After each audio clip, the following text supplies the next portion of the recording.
Olá pessoal, aqui é o professor Matheus e nesse vídeo eu vou falar acerca do livro O que é Poder, do filósofo francês Gérard Lebrun.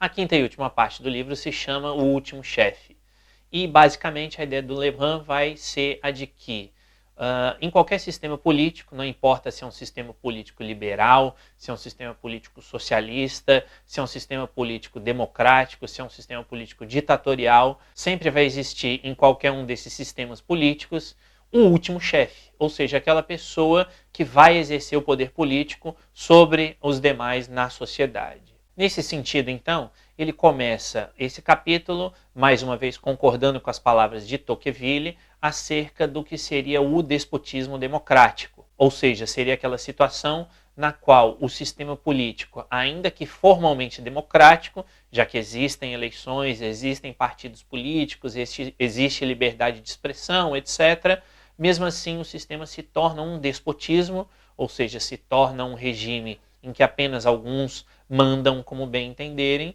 e isso seria consequência da omissão do cidadão junto à participação política. Ou seja, quando o cidadão deixa de se preocupar, quando o cidadão deixa de participar, quando o cidadão começa a se omitir, começa a achar que tanto faz como tanto fez, como eu disse anteriormente, nesse sentido, então, surgiria um despotismo democrático. E, logicamente, que isso é bastante negativo quando se pensa em termos de exercício do poder político, tanto por parte do cidadão frente ao Estado, quanto o inverso, por parte do Estado frente ao cidadão. Para solucionar esse problema, o Lebrun sugere que a sociedade seja artificialmente retransformada em uma comunidade orgânica. Significa dizer que devem ser criados mecanismos para fazer com que os indivíduos, então, se interessem pela coisa pública, se interessem pela esfera pública.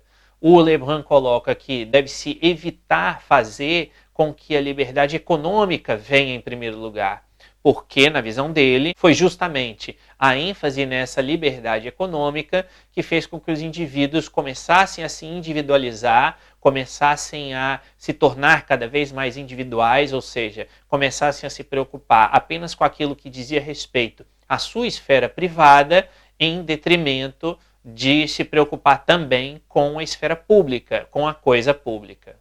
Nesse sentido, então, seria necessária a criação de mecanismos que permitissem o exercício efetivo do poder político por parte do cidadão em relação ao Estado. Tanto que ele coloca que o problema do poder político não é o fato do poder mandar, ele usa essa expressão. E aqui o que isso quer dizer?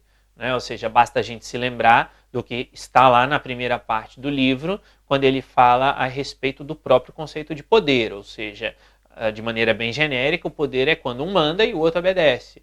Então, o problema não está aí. Em toda e qualquer sociedade, sempre vai existir aquele que manda e aqueles que obedecem, ou seja, sempre vai existir, de maneira genérica, digamos assim, o Estado, que é aquele que exerce a soberania, ou seja, aquele que manda, e vai existir a sociedade composta aí pelos cidadãos que vão obedecer àquilo que o Estado está lhes ordenando. O problema, então, não é o fato do Estado mandar propriamente dito, mas é o fato do Estado, eventualmente, tirar do cidadão essa possibilidade de participação. Tanto que ele coloca que o problema não é o Estado mandar, mas sim o Estado privar os indivíduos de qualquer iniciativa política ou até mesmo do desejo de ter iniciativas políticas. Nesse sentido, então, ele vai aqui criticar também o próprio pensamento socialista.